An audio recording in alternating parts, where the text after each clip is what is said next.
오늘 말씀 이제 빌립보서 말씀입니다.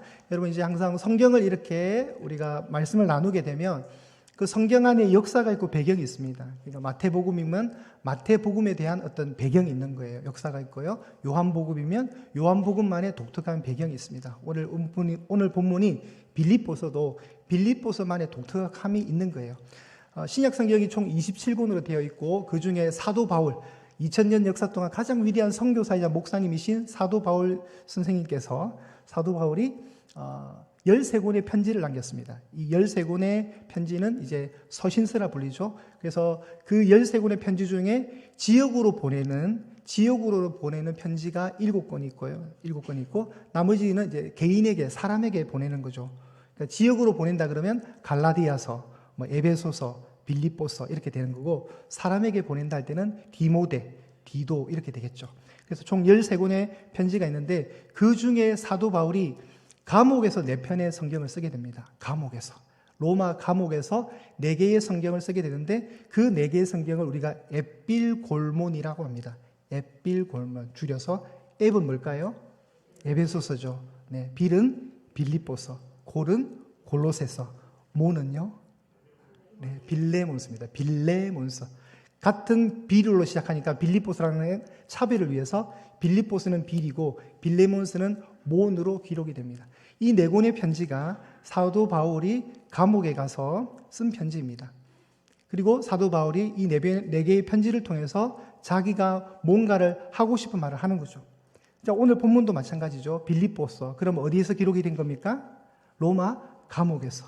로마 감옥에 있는 사람이 바깥에 있는 성도들을 걱정하고 배려하는 마음으로 그리고 권면하면서 이 성경을 썼습니다. 뭐라고 썼습니까? 아무것도 염려하지 말라는 겁니다. 여러분 웃기죠? 감옥에 있는 사람, 우리가 마음이 강팍할 때 이런 말 들으면 어떤 우리의 죄성이 나오는지 아세요? 지나 잘하지 이렇게 돼요. 감옥에 있는 지나 걱정하지 문 나를 걱정해 이래 되겠죠. 근데 성경은 그걸 초월하는 겁니다. 진짜 참 하나님의 사람은 감옥이든 어디든 상관이 없는 거죠.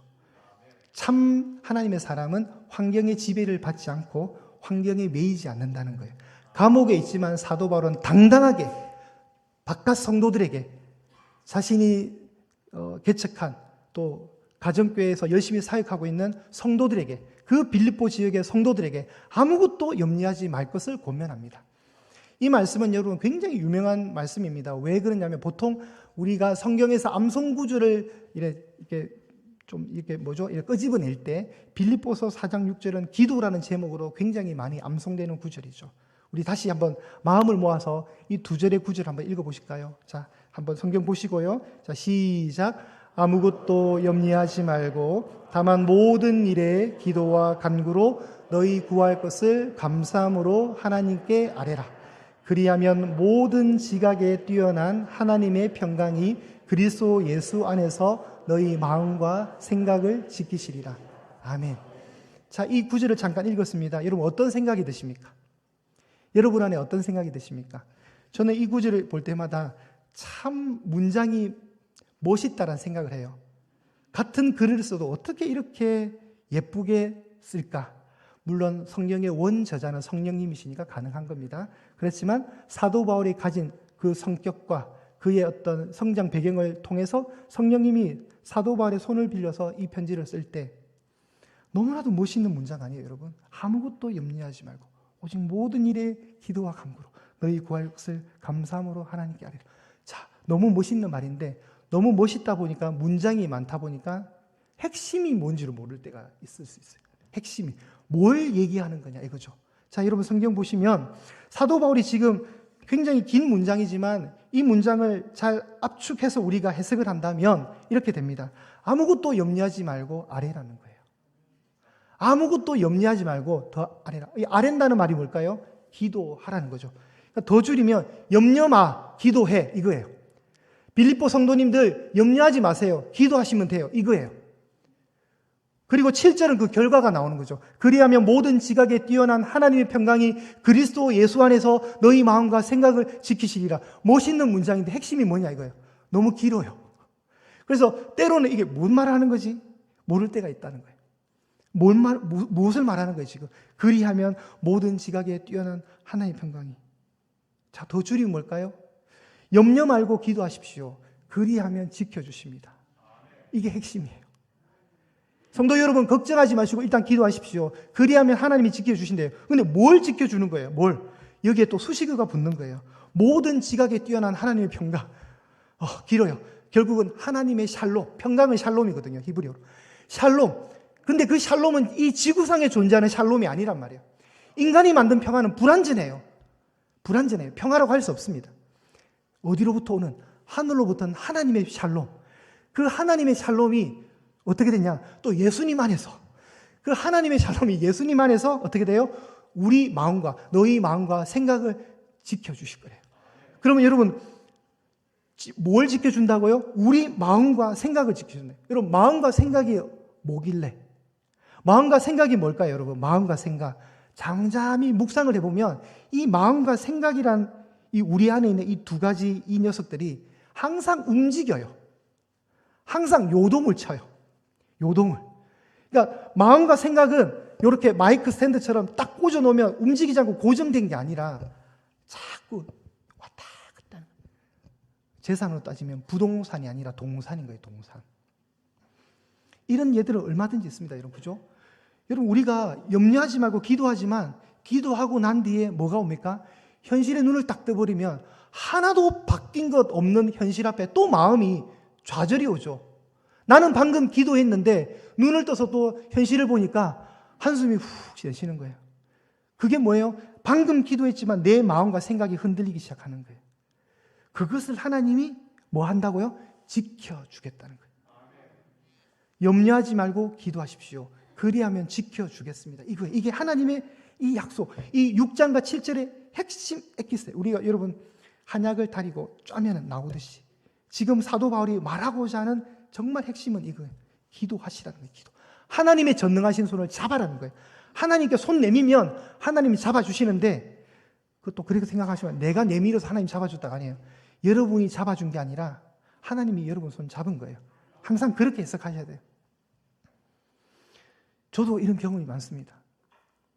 불신 가정에서 신앙생활 하니까 얼마나 제가 불편했겠어요. 그래서 제가 우리 어머니 아버지 영혼의 구원을 위해서 기도했습니다. 기도하면 하나님 저희 가정 불쌍히 여겨주시고 제발 우리 아버지 어머니 예수님 믿게 해주시고 교회에 출석하게 해주십시오. 그 기도는 어떻게 됐을까요? 제가 그렇게 기도했습니다.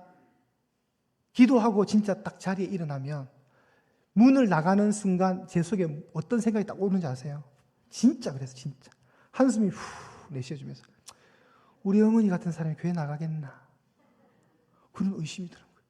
방금 기도해놓고 방금 제가 제 입으로 하나님께 붙들림 받는 기도를 해놓고 간구한 기도를 해놓고도 일어서면 우리 어머니는 안 다닐 것 같아라는, 우리 어머니가 좀 착하고 유순하시고 참 인격적이시면 제가 우리 어머니는 가능성이 있어. 아마 교회 다니실 거예요. 이런데 하도 강한 분이 돼가지고 빗자루 몽둥이 들고 저를 막 따라오신 분이 돼가지고 제가 그 강팍함을 제가 아는 거예요. 저희 아버지는 참 유순하셔가지고 저한테 손찌금 하나 안 하셨는데 또 이게 요게 있으면 요게 있잖아요. 음이 있으면 양이 있듯이 햇빛이 있으면 그늘이 있듯이 저희 어머니는 제가 뭐 잘 못하면 정용만 이렇게 불러요.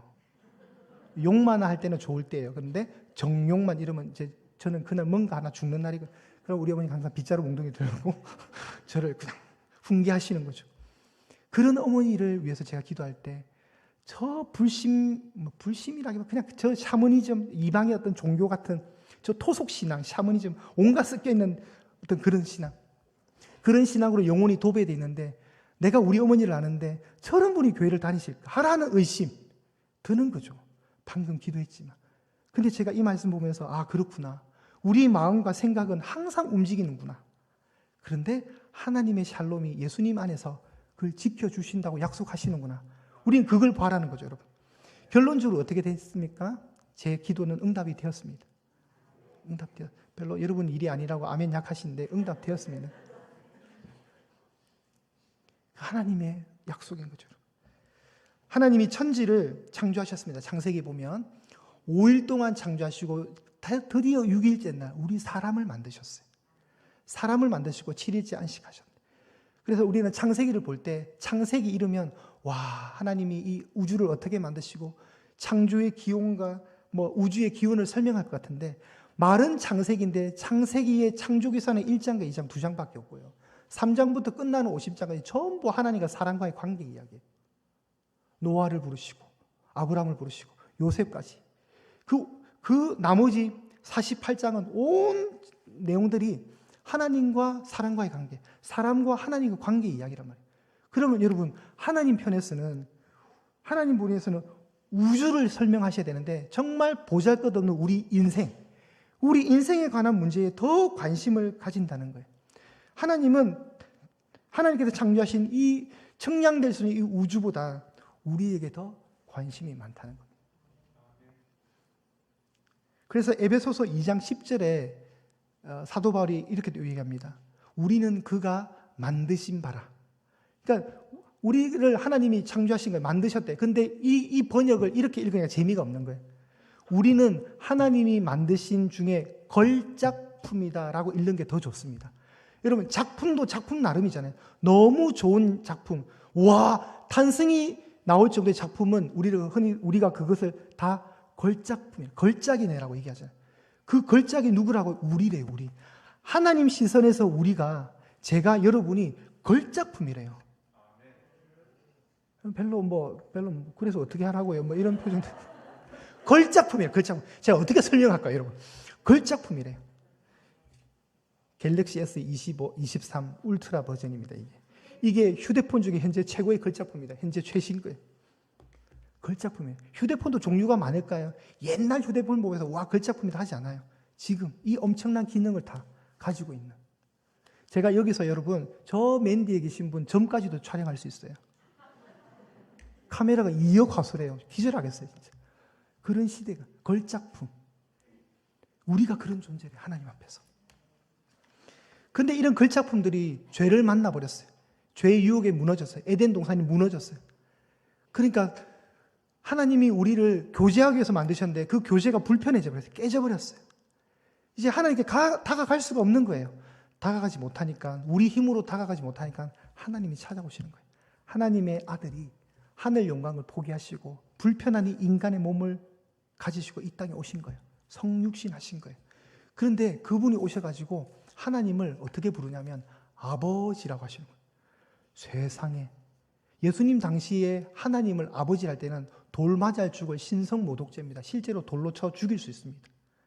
그래서 예수님이 이렇게 막 설교하실 때 바리새인들이 딱 보고 거슬리면 딱 어떻게 하는 줄 아세요? 돌 딱 들 준비해요. 죽여버리려고. 신성모독인 거예요. 하나님을 아버지라는데, 구약의 하나님은 아버지가 될 수 없는 너무나도 존엄하신 거룩하신 분이라 범접할 수가 없는데, 딱 신약에 와서 예수님이 하나님을 아버지라 부르는 거예요. 아빠.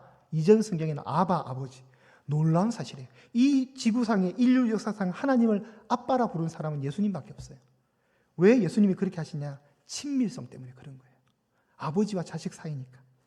그리고 예수님은 자기를 믿는 모든 자들을 하나님의 아들이 되게 하시기 위해서 동일하게 하나님을 아버지라 부를 수 있도록 해놓으시고 가셨어요.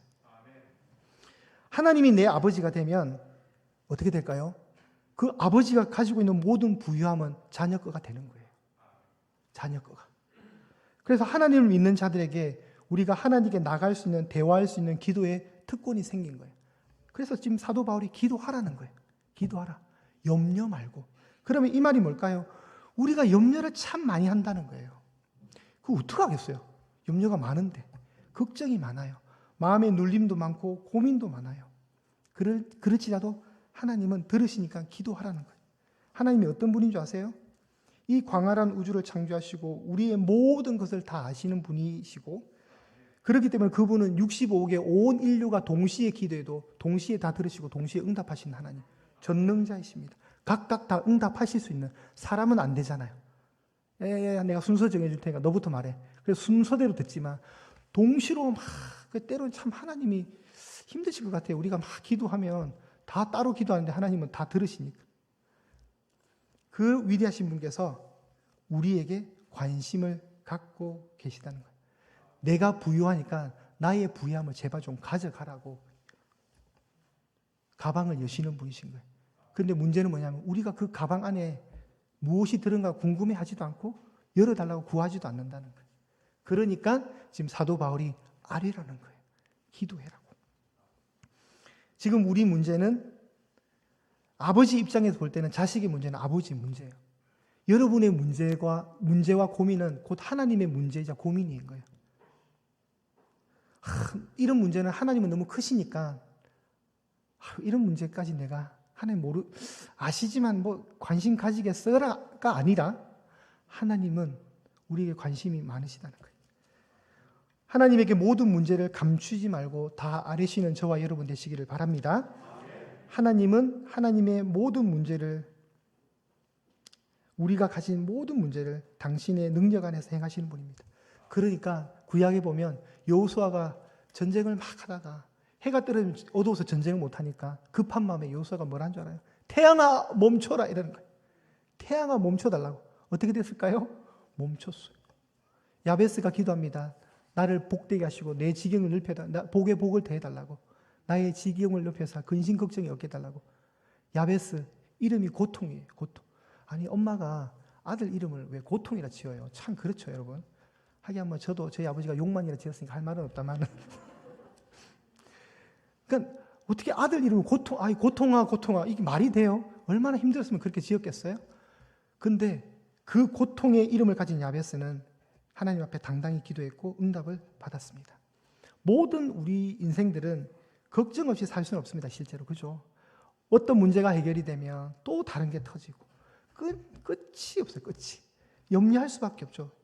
그렇지만 여러분 이 염려가 되는 여러 목록들을 기도의 목록으로 바꾸시는 은혜가 있기를 바랍니다. 여러분 기왕 그럴 바야 염려가 되면 그래 성경이 시키는 대로 순종해보자.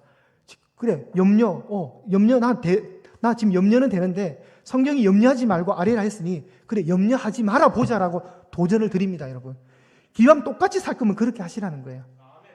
똑같이 이렇게 하나 저렇게 하나 똑같을 것 같으면 차라리 걱정하지 말고 엎드리시라는 거예요. 엎드리기도 전에 걱정하면서 염려하면 하나님이 볼 때 얼마나 가슴이 아프시겠냐고요. 여러분 자녀들을 위해서 여러분 다 해줄 수 있는 아빠 엄마의 힘이 있는데 자녀는 엄마 아빠한테 오지 못하고 혼자 끙끙 앓고 있는 거예요. 그러면 부모 마음이 좋겠냐고요. 부모는 해줄 수 있는 다 준비할 수 있는 힘을 가지고 있는데 자식이란 녀석은 확신이 없으니까 부모한테 요구를 안 하고 있어요. 얼마나 바보 같은 짓이에요. 그런 인간적 모습도 그런데 하물며 하늘의 아버지께서 우리가 주저앉아가 염려만 하고 있으면 하나님 마음이 편하시겠냐고요. 우리에게 관심이 많으신 그 아버지가 하늘 아버지가 얼마나 답답해 하시겠냐 이거죠. 그래서 여러분 우리가 기도를 좀 즐기는 삶을 사셨으면 좋겠어요. 기도도 습관이에요. 버릇이에요. 여러분 우리가 담임 목회 세계에 그런 게 좀 있습니다. 절대로 성도들과 해서는 안 돼. 질문. 성도들에게 절대로 하면 안 되고 넘어서서 질문하면 안 되는 질문 중에 하나가 뭐냐면 집사님 하루에 기도 얼마 하세요? 이거예요. 하루에 기도 몇 분 하십니까? 라고 절대 물으면 안 돼요. 그리고 성도들도 절대 목사님 기도 몇 시간 하세요? 라고 물으면 안 돼요. 이거는 서로에 대한 약속이에요, 여러분. 서로에 대한 약속. 절대로 궁금해하시면 안 돼요.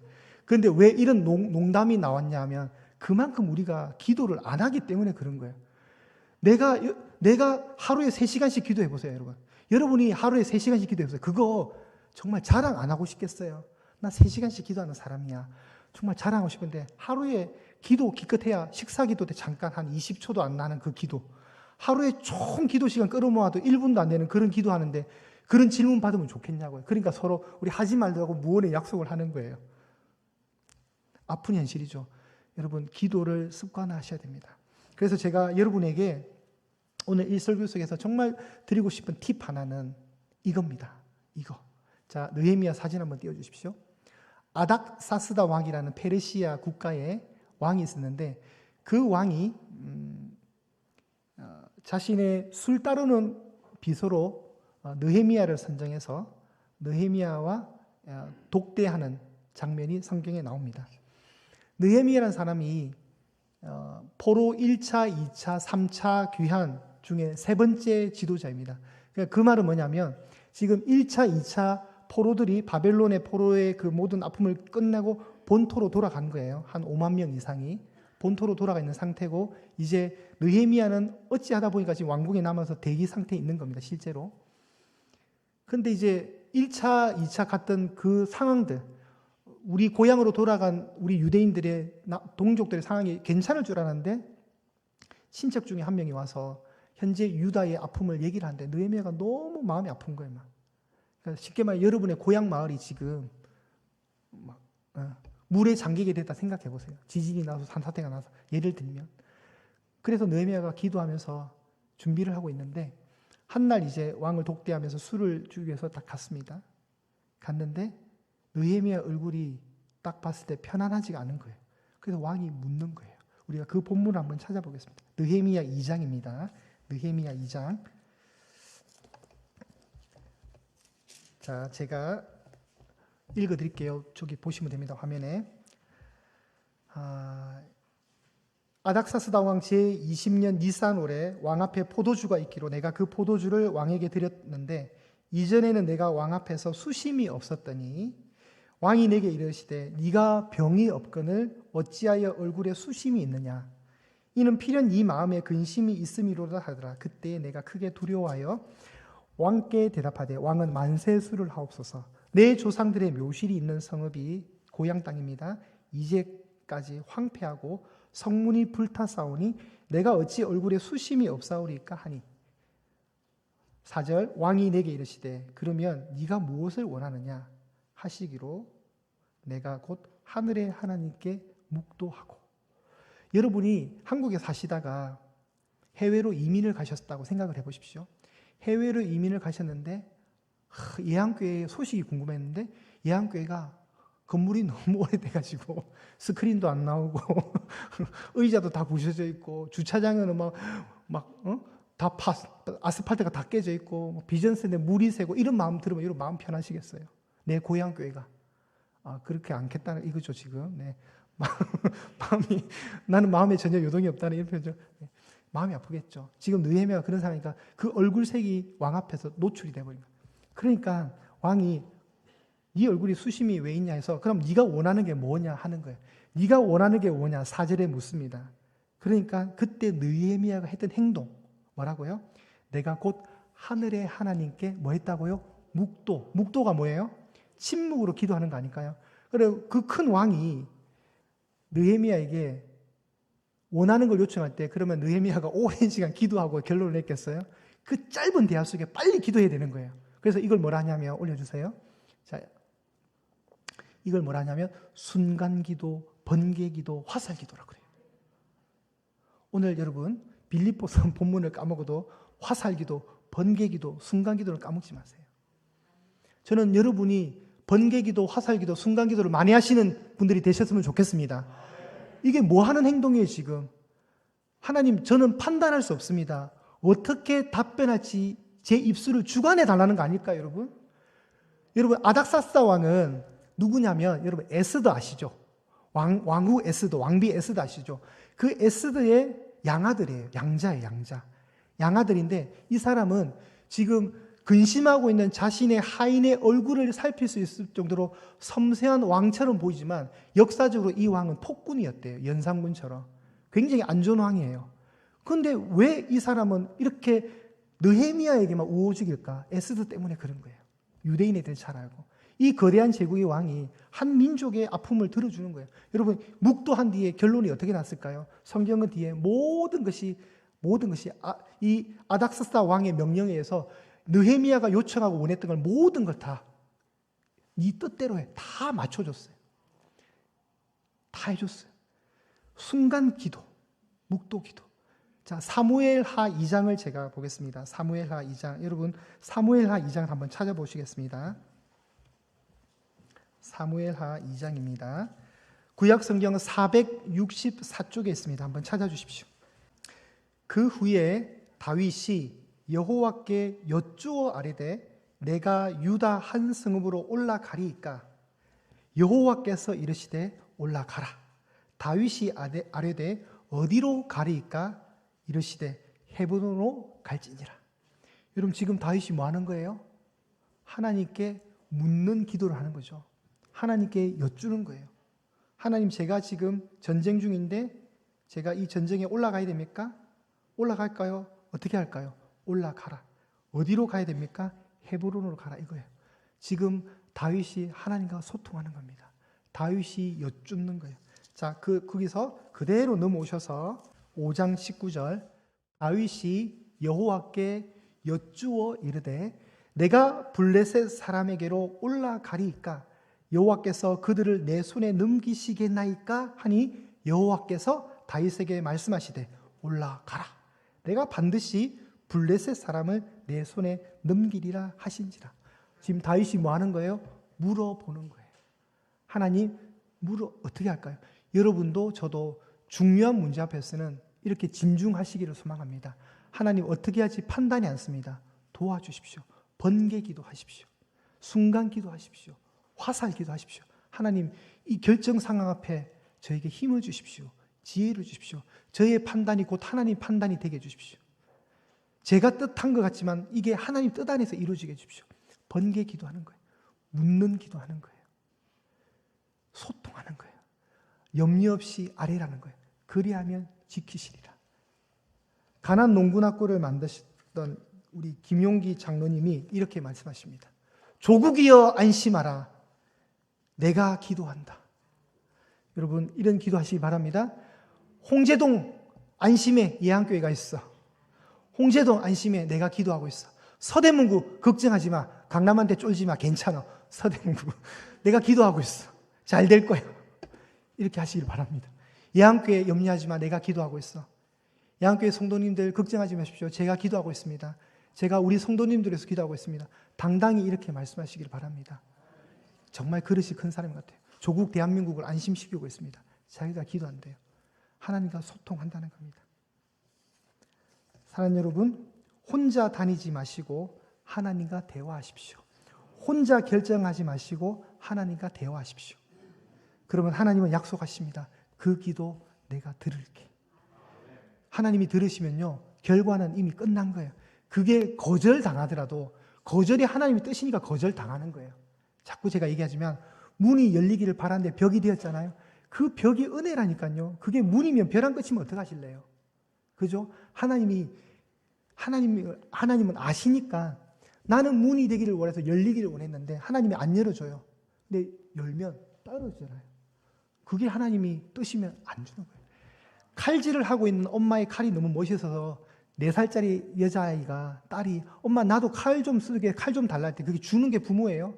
거절하는 게 은혜예요. 다 받는다고 좋은 게 아니에요. 그러니까 뭐예요? 하나님의 뜻이 더 중요한 거예요. 그 뜻 안에서 하나님과 소통하시기 바랍니다. 이제 우리가 찬양을 부를 건데요. 오 신실하신 주라는 이 찬양을 제가 묵상하면서 참 은혜가 되었습니다. 하나님 한 번도 나를 실망시킨 적 없으시고 언제나 공평과 은혜로 나를 지키셨네. 지나온 모든 세월들 돌아보아도 그 어느 것 하나 주의 손길 안 미친 것이 전혀 없네. 그렇지 않습니까, 여러분? 오 신실하신 주, 오 신실하신 주, 내가 너를 떠나지 아니하리라. 내가 너를 버리지도 않을 것이다. 그 약속하셨던 주님, 그 약속을 지켜주시고 있고 이후로도 영원토록 나를 지키시리라 확신하네. 저는 하나님이 여러분을 지키시다는 이 사실을 인정합니다. 하나님이 여러분의 그 신음하는 소리도 들으시고 기도할 때, 염려 않고 기도할 때 여러분의 흔들리는 생각과 마음을 지켜주실 거라는 그 사실을 저는 신뢰합니다.